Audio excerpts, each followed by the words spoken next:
Hello friends, welcome to your YouTube channel that is SWG study with Gurukul. और आज जो topic हम पढ़ने वाले हैं that is Erik Erikson theory of personality. तो फ्रेंड्स, क्या कहना था एरिक एरिक्सन का पर्सनालिटी के बारे में। फ्रेंड्स, जब हम एरिक एरिक्सन को पढ़ते हैं तो he maintained something very special about personality. क्या उनका कहना था कि जो पर्सनालिटी बनती है वो एक प्री डिटरमाइंड ऑर्डर से बनते हैं, मतलब पहले से तय कुछ स्टेजेस हैं जिनको उन्होंने 8 स्टेजेस में डिवाइड किया है of the psychosocial development from the infancy to adulthood.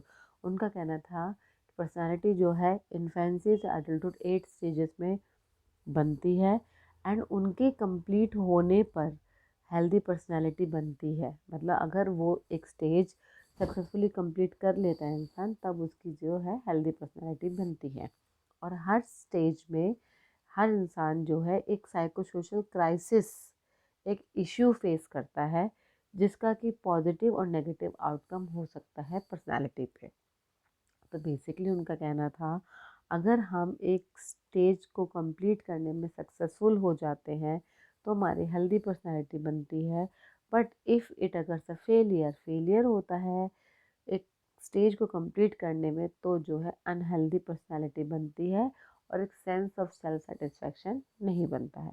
तो आइए पढ़ते हैं व्हाट आर दीज 8 स्टेजेस जो एरिक एरिक्सन ने अपनी पर्सनालिटी थ्योरी में बताया। जिसमें कि पहली थ्योरी उन्होंने दी, द पहला जो स्टेज बताया that was the trust versus mistrust, विश्वास और अविश्वास। So that was the first stage which starts from 18 months, जैसे बच्चा पैदा होता है from the birth and continues till 18 month। बच्चा जब से पैदा हुआ है और वो 18 मंथ तक इस स्टेज में रहता है। तो उनका कहना है ड्यूरिंग दिस स्टेज जो इन्फेंट है वो बहुत अनसर्टेन होता है अबाउट द वर्ल्ड। उसको दीन दुनिया की कोई खबर नहीं होती है। उसको जो है क्या पता होता है, उसको पता होती है उसकी मदर नहीं है तो primary care giver for the stability and consistency of care. उसकी जो नीड है, जो उसकी भूख प्यास प्यार की जो भी नीड है, वो किस पे निर्भर होती है, उसकी माँ पे, जो कि प्राइमरी केयर गिवर होती है। अगर बच्चे को वो कंसिस्टेंटली मिलती है और रिलायबल होता है, बच्चे को लगता है ना कि इसकी नीड्स पूरी हो रही है, उसको प्यार मिल रहा है, तब जो है उसको एक सेंस ऑफ ट्रस्ट डेवलप होता है, मदर के साथ बॉन्ड अच्छा बनता है, तब उसको एक सेंस ऑफ ट्रस्ट डेवलप होती है। अभी मदर अगर नहीं होती है तो दादी माँ होती है या कोई भी और जो केयर गिवर होता है। बट इफ़ इन केस उसकी जो उस टाइम की जो नीड्स हैं उसको नहीं मिलती है, उसको कंसिस्टेंसी ऑफ केयर नहीं मिलती, स्टेबिलिटी नहीं मिलती है, उसको इनसिक्योर फील होता है, ही फील्स थ्रेटेंड।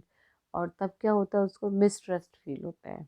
क्या होता है, कभी कभी लाइक किसी की मदर की डेथ हो जाती है या फिर कोई प्रॉपर केयर गिवर नहीं मिलता, या फिर बोल दीजिए स्टेप मदर की केस में जिसको नहीं देखते हैं, तो उन सच केसेस में देखा गया एक सेंस ऑफ ट्रस्ट डेवलप नहीं हो पाता है। और भी बहुत सारे कई कारण हो सकते हैं। तो एरिक्सन का कहना था अगर इस स्टेज में वो ट्रस्ट डेवलप नहीं होता है तो आगे चल के वो जब अडल्ट पर्सनैलिटी बनती है तो वो किसी पे भी विश्वास करना पसंद नहीं करता है। क्योंकि उसका चाइल्डहुड में ये एक्सपीरियंस रहता है एंड उससे उसका मिसट्रस्ट डेवलप हो जाता है, जो कि लेटर और अडल्ट पर्सनैलिटी में शो होता है। तो next stage is the autonomy versus shame. इसमें एरिक्सन कहते हैं कि this stage basically last from 18 months to 3 years, 3 साल तक रहता है।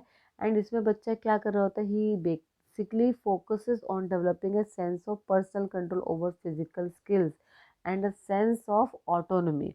इसमें क्या बच्चा बहुत कुछ अपने हाथ पैरों से सीख रहा होता है, एक्सपीरियंस हो कर रहा होता है फिजिकली, मतलब वो खुद से खाने की कोशिश कर रहा होता है, भागने की कोशिश कर रहा होता है। तो इस स्टेज पे अगर बच्चे को एनकरेज किया जाए, पेरेंट्स सपोर्ट करते हैं, तो बच्चे में एक इंडिपेंडेंस की फीलिंग आती है, ही गेन्स द इंक्रीज इंडिपेंडेंस, और बच्चे जो है कॉन्फिडेंट और सिक्योर फील करते हैं in their own world. But on the other aspect, अगर वही बच्चे क्रिटिसाइज हो, ओवर कंट्रोल्ड हो, मदर या जो भी केयर गिवर बार बार डांटते हैं, ये मत करो, वो मत करो, ऐसा मत करो, वह हो जाएगा, गिर जाओगे, ये हो जाएगा, मतलब टू अ सर्टेन एक्सटेंट, मतलब इतना ज़्यादा ना हो कि वो अपने आप को एक्सप्रेस ही ना कर पाए। और not given a opportunity to assert themselves, अपने आप को प्रूव करने की, अपनी क्षमता को टेस्ट करने की उनको अपॉर्चुनिटी ना मिले, तो वो उनको क्या होता है, they feel inadequate and they feel they unable to survive in this world, और ओवरली डिपेंडेंट हो जाते हैं मदर से। कुछ होते हैं बच्चे या अडल्ट ये सब कुछ मम्मा से ही पूछेंगे, सब कुछ फादर से ही पूछेंगे, खुद का सेल्फ डिसीजन मेकिंग नहीं हो पाती बड़े हो पे। क्योंकि उनका कहना था कि चाइल्डहुड में उनकी जो ये ऑटोनॉमी और ऑटोनॉमी गेन करने की क्षमता या उनको नहीं मिली हो।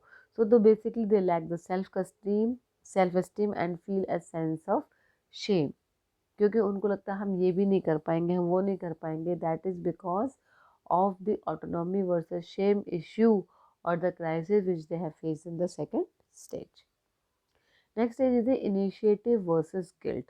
Now, what is this initiative versus guilt?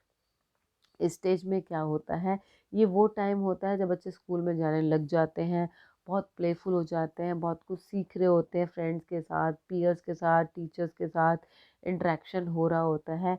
And जो चिल्ड्रन है they try to assert themselves, अपने आप को प्रूव करने की, अपने आप को टेस्ट करने की, अपने आप को कॉम्पीट करने की कोशिश कर रहे हैं through the play and social interaction.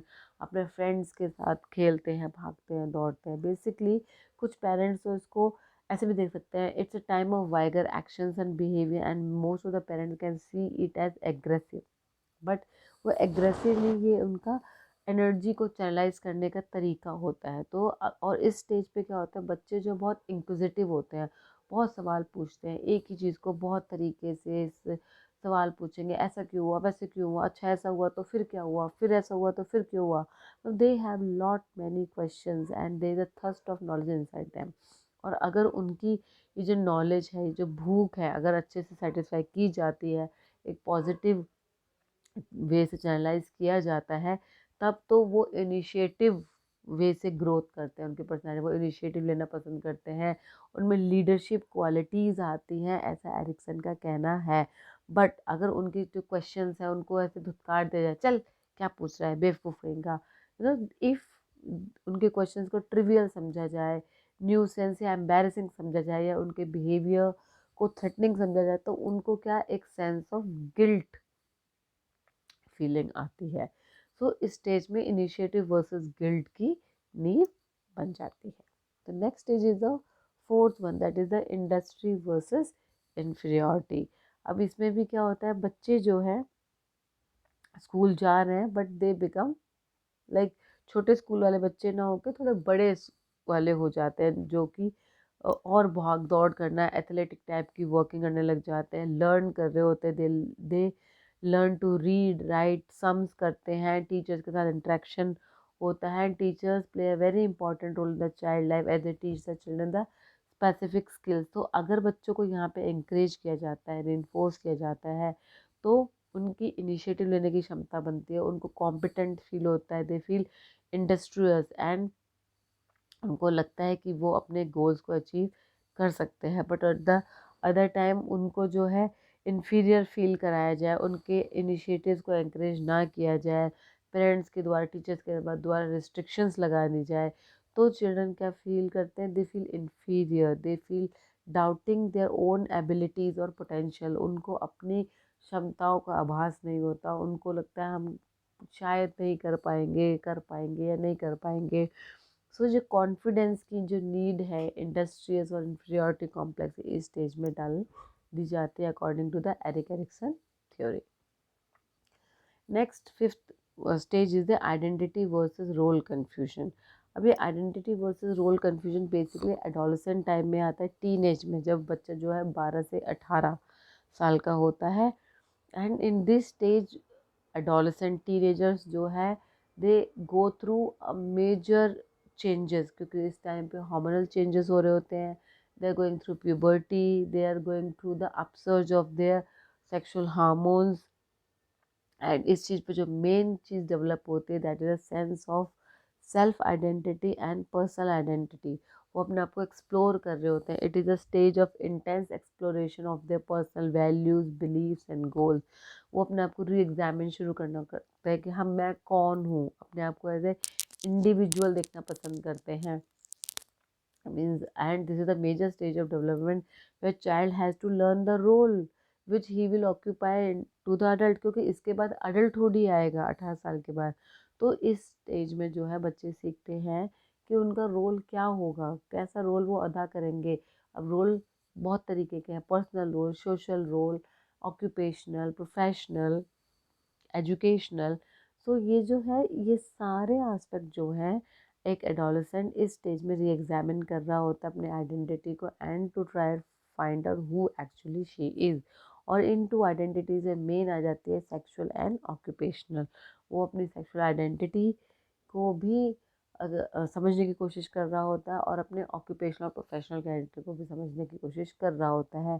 अगर ये अगर सक्सेसफुल होती है तो ही गेन्स अ मतलब एक पर्सनल आइडेंटिटी गेन करता है कि हाँ मैं कुछ हूँ, and he gets ready for the next stage that is the adulthood. But अगर उसको कुछ आइडेंटिटी क्राइसिस हो जाता है तो it result into the role confusion. Next is the sixth one, that is the intimacy versus isolation. Now intimacy versus isolation, it comes into the adulthood basically from 18 to 14 years. इस stage में जो है the major conflict centre क्या होता है, intimacy. यहाँ पे love relationship with other people and most importantly with the other sex. So during this stage they try to share themselves intimately with others। यहाँ पे relationship, husband wife commitments, making a family, इन सब पे काम करने का stage होता है। तो अगर ये स्टेज सक्सेसफुली कंप्लीट होती है तो it result into the happy relationship with a sense of commitment, safety and care with the relationship। But अगर ये स्टेज अच्छे से नहीं होती है पूरी, like then the people can avoid intimacy, they fear commitment. कुछ लोग होते हैं ना कि हाँ दे से कि हाँ मैं प्यार तो करता हूँ या करती हूँ बट मैं कमिट नहीं कर सकता रिलेशनशिप में, नहीं कर सकती, and it leads to basically on the relation breakup, and वो फर्दर गो ऑन नहीं कंटिन्यू कर पाते रिलेशनशिप में। So it can lead to isolation, loneliness and sometime depression. तो बेसिकली इस स्टेज को जो सक्सेस हो जाती है तो it leads to a virtue of love which is very important ingredient to live a happy life. तो अगर ये स्टेज सक्सेसफुली अचीव कर लेते हैं तो वो एक जो लव है, जो एक मेन इंग्रेडिएंट है खुश लाइफ रहने का, वो इंसान मतलब सीख जाते हैं, and that is what works into this stage. And next stage is the generativity versus stagnation. अब ये स्टेज कब आती है, ये स्टेज आती है फ्रॉम 40 to 65, जब इंसान जो है सोसाइटी को बैक देना चाहता है। कैसे देता है, during this stage they raise their own children. वो अपने काम पर प्रोडक्टिव होते हैं, एंड उनकी टेंडेंसी होती है कि कम्युनिटी को कुछ दे, ऑर्गेनाइजेशन से, इंस्टीट्यूशंस के साथ अटैच होते हैं, and through generativity they think themselves as a sense of being of a bigger picture. मतलब वो अब सिर्फ अपने को न देख के सोसाइटी, कम्युनिटी, नेशन, इतने बड़े पिक्चर में देखते हैं। And success of this stage leads to the feeling of usefulness and accomplishment. अगर ये स्टेज सक्सेसफुल होती है तो उनको बहुत अंदर से लगता है कि हाँ मेरा जीवन बहुत यूज़फुल है, एक अचीवमेंट की फीलिंग आती है। और अगर फेलियर हो जाता है स्टेज पे तो एक बहुत ऊपरी दिखावा या शैलो इन्वॉल्वमेंट इन वर्ल्ड दिखाई देती है। उनको ऐसा लगता है कि बहुत स्टैग्नेट है लाइफ, कुछ नहीं हुआ, हम बड़े अनप्रोडक्टिव हैं। उनको डिसकनेक्टेड फील होता है कम्युनिटी से, इन्वॉल्वमेंट कोई फील नहीं होता है। तो इस स्टेज में इस तरीके से अगर वो प्रोडक्टिव फील करता है जनरेटिविटी होती है, अगर नहीं होता तो स्टैग्नेशन होता है। Next stage and the last stage is the integrity versus despair. And according to Erickson's theory, this is the last stage of the psychosocial development. And ये 65 years के बाद स्टार्ट होती है, and it ends at the death. हमारे मृत्यु के साथ ये ख़त्म होती है।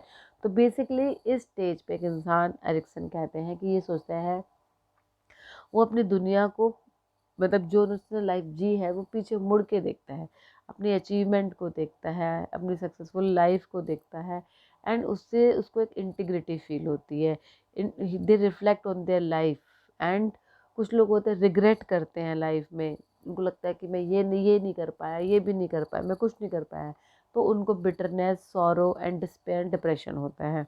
बट बट कुछ लोग होते हैं जो रिटायर होते हैं बेसिकली 65 के बाद। Most of the people become senior citizen and they tend to slow down their productivity low हो जाती है, and as a retired person वो काम मतलब अपनी लाइफ देख रहे होते हैं। बट कुछ लोग हैं जो उसके बाद भी काम करना पसंद करते हैं, they feel very motivated to work, and but at the same time there are people who are feel unproductive and अपने पास्ट को लेके गिल्ट होते हैं, डिससेटिस्फाइड होते हैं, इसलिए वो डिप्रेशन और होपलेसनेस का शिकार भी होते हैं। बट एट देन अगर इस स्टेज पे वो सक्सेसफुल होते हैं तो उनको एक विजडम मतलब एक विजडम की अनुभूति होती है, उनको लगता है कि हाँ मेरी लाइफ जो है एक बहुत अच्छे चैप्टर पे क्लोज हो रही है, they have a very good sense of closure of completeness and they feel like ready to be happy to accept the death without fear।